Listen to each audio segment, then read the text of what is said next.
Republicans are throwing another lawsuit at Some Republicans are throwing another lawsuit at President Biden's immigration reform plans. 20 Republican-led states are trying to stop the new policy that creates a way for 30,000 migrants from 4 countries to legally enter the U.S. each month. President Biden announced the change earlier this month as part of his revamped strategy to deter illegal border crossings. The program allows eligible migrants from Cuba, Haiti, Nicaragua, and Venezuela to live and work in the U.S. legally under a policy known as humanitarian parole. The lawsuit argues the policy isn't meant to be used that widely.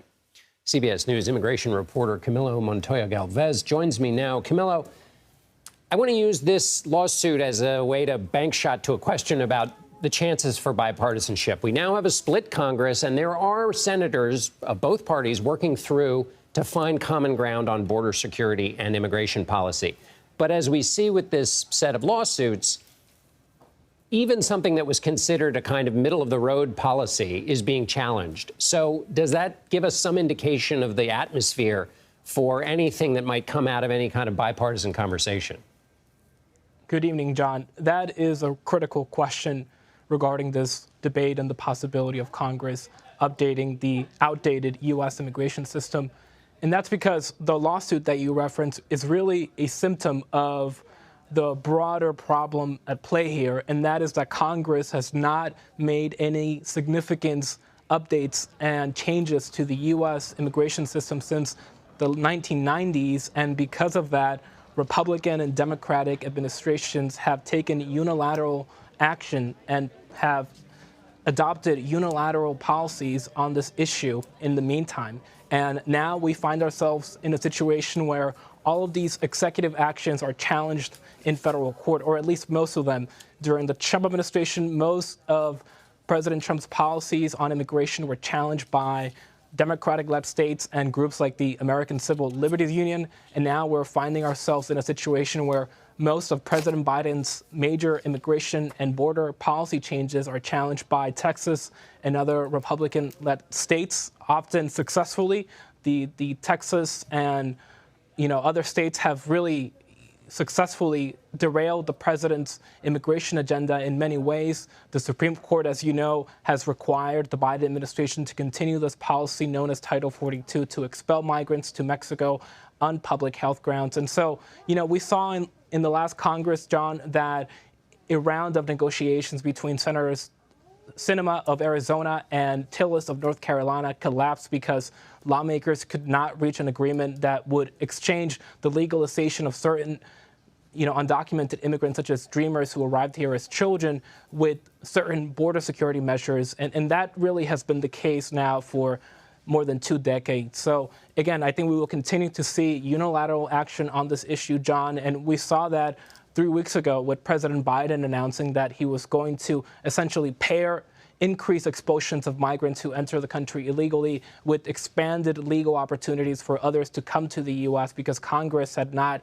come to any sort of compromise on this issue. Yeah, it's a fascinating push and pull in between unilateral action and trying to get any bipartisan action, the way in which they make each other more difficult. Let me switch now, Camilo, to Arizona's Democratic governor, Katie Hobbs. She says she will continue with the controversial Republican policy of sending migrants to other states. She says it would be more coordinated and cost-effective than the way it was done before. But give us a sense of, this is a Democratic governor essentially doing what Democrats denounced when it was done by Republicans. Yeah, I think the main distinction here, John, is about intent and purpose. Under the previous Republican governor of Arizona, the state was sending buses of migrants to Washington, D.C. to protest and repudiate and criticize the Biden administration's immigration agenda, just like Governor Abbott is still sending buses to Washington, D.C., New York City, Chicago, and Philadelphia to again criticize the Biden administration for its handling of this unprecedented crisis along the U.S.-Mexico border. But the current administration, the Democratic administration in Arizona now, is saying that they will continue this operation to alleviate overcrowding in shelters in local Arizona communities that are struggling right now to receive many of these migrants. They've noted that, after all, many of these migrants do not intend to stay in that region of the U.S. They would like to go on to larger metropolitan areas like New York City and these other cities in the U.S.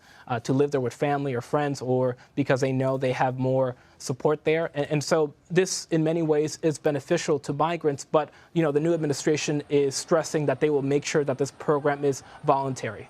Right. And a difference between sending it through the normal channels and sending it dropping it in on Democratic states in the middle of the night. Let me ask you a little report card, Camilla. Nearly 2 years ago, President Biden issued an executive order to create a new framework for addressing immigration.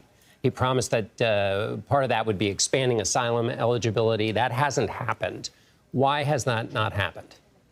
Well, John, these regulations address a very complicated and complex area of asylum law, but effectively they would make it easier for certain migrants, including victims of gang and domestic violence, to get asylum. And this is something that President Biden commissioned during his second week in office, and he told the Department of Justice and Homeland Security to issue these regulations before November of 2021, but that has not happened, and we learned through our reporting that that's because administration officials have disagreed over how generous these regulations should be. And we also learned that some officials in the administration have expressed concern about making additional migrants eligible for asylum and making it harder for the government to deport them, while the administration is trying to project this message, Don, that it wants to reduce unlawful migration, that it wants to reduce these very high numbers of migrant encounters along the border. And that's really part of this broader tension between the president's very ambitious promises to overturn Trump-era restrictions on asylum and immigration with the very dire situation at the U.S.-Mexico border and the political backlash that has ensued over what has happened there. Camila Montoya Galvez in Washington, thank you. Thank you, John. Everybody wakes up in the morning and they are pelted